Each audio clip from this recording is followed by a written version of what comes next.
What's going on, guys? Welcome back to the channel, and today I'm going to be giving you guys some tips on how to use my Bouldercane bear build here in Diablo 4 for Season 3. Now, usually I start these videos off with the training dummies. However, for Bouldercane, I really wanted to show you guys some gameplay footage because I feel like it's much easier to explain what's going on when we're actually using that build while we're doing dungeons or vaults or even doing some bossing. Now, before we get into that, I did want to go ahead and go over some changes I made to some of the builds I have here in Mobalytics, because we did find out that the Wild Impulses passive in the Druid skill tree is bugged, and that it's not actually giving us multiplicative damage, it's giving us additive damage. So the value of that specific passive has gone way down until they do fix that bug with that passive. So as you can see here, we're on my Human Lightning Storm Druid build here in Mobalytics. It's called the Avatar of Lightning, and I did go ahead and make these changes to the Uber version of this build as well, and that video is coming soon. I just have to get all of the Ubers for it as well as the tuning stones, but I'm having terrible luck getting those specific Ubers, and I have no tuning stones on any of the builds I've made, so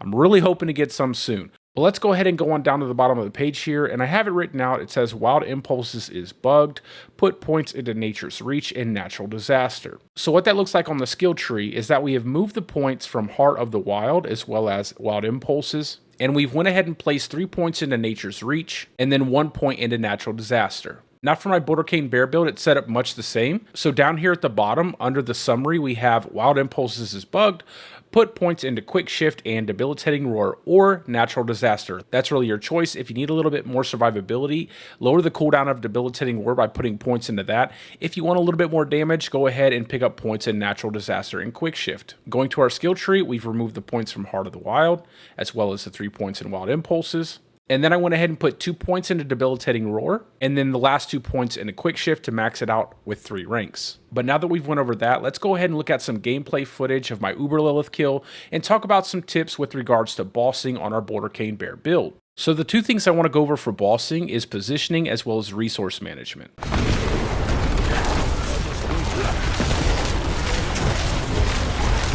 So positioning is going to be a key part of this build, and it's a very active build, and it does take some time to get used to. So you'll notice that when we open the fight here with Uber Lilith, our Hurricane is up, we're getting some boulders spinning around us, but pretty soon when the fight starts, I move in really close to Uber Lilith, and you'll notice that by being so close, we're not actually doing any damage to the boss. Now this can be something that you do on purpose, much like I did here to set up my combo for her first initial jump, but this can also happen because you get yourself out of position. So do be mindful of your positioning with this build because it will determine how much damage you actually get out onto bosses and or monsters. But you'll see here in a second that I did manage to get my combo off on the boss, and we did a ton of damage rather quickly.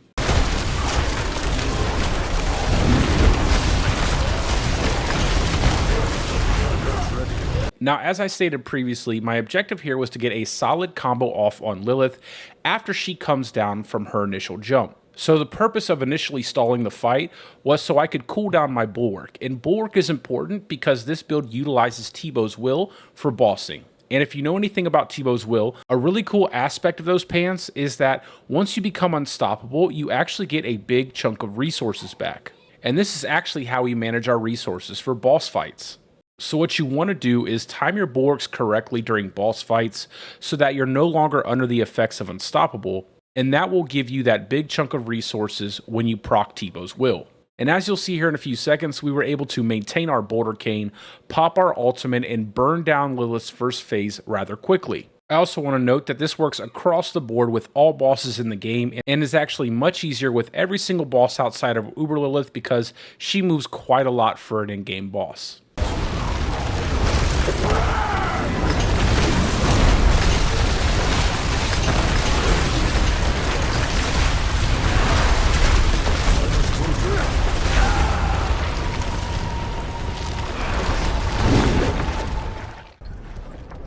So let's talk about dungeons. So when you're entering your dungeons, the first thing you want to do right before you get to your first pack of enemies is go ahead and pop your Bulwark, get your Hurricane and your boulders going because you never know what kind of monster pack you're going to run into at the very start of the dungeon.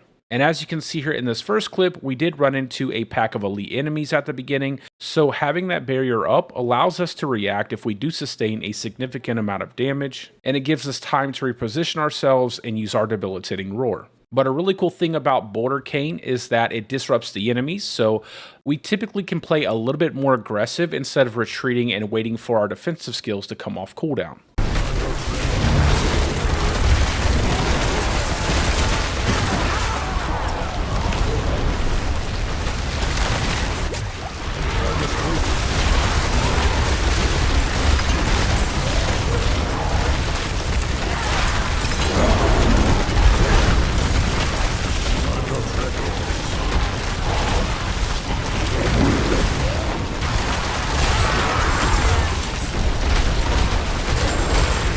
In the second clip here, you'll see that I took a massive amount of damage, and it's really important not to panic with this build and blow through both of your defensive skills at the same time. And you'll see here, all I really had to do was use my barrier and pop a potion, and I was able to escape from this encounter without taking fatal damage. So do remember that a big part of this build's defensive capabilities is to stagger your debilitating roar and bulwark, so that way you always have an option to avoid damage.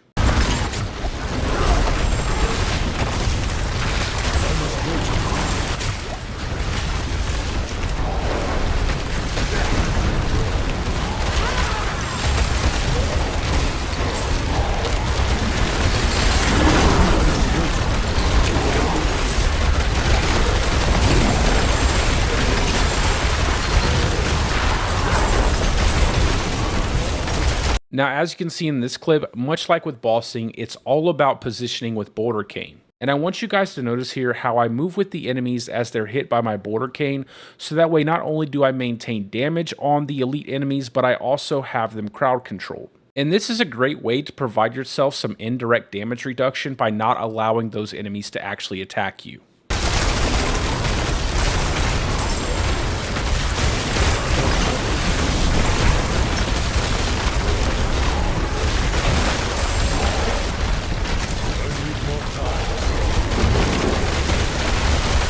So one of the coolest things about Bouldercane is how well you can actually manipulate the enemy's position. And one of the best ways to kill enemies with this build is to get them wedged into a wall or a corner of a room or inside of a doorway. And what that allows you to do is actually hold those enemies in place while your boulders just do massive damage and completely wipe those enemies out.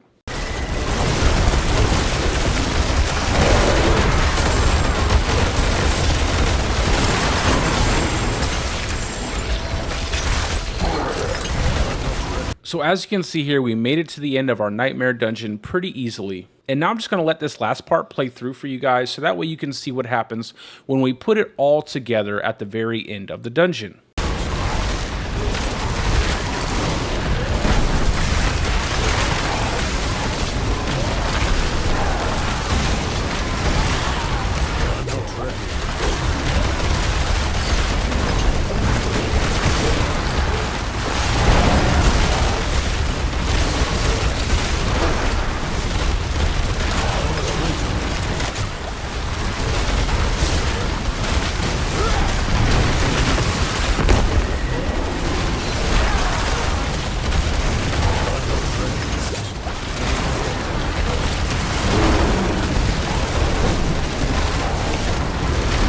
But that's really it for the video, guys. I didn't want to make anything too long or too complicated. I just wanted to kind of give you guys some direction with the build, so that way you guys can have as much success with this build as possible. But if you still have any questions whatsoever, go ahead and post them down in the comments section of the video.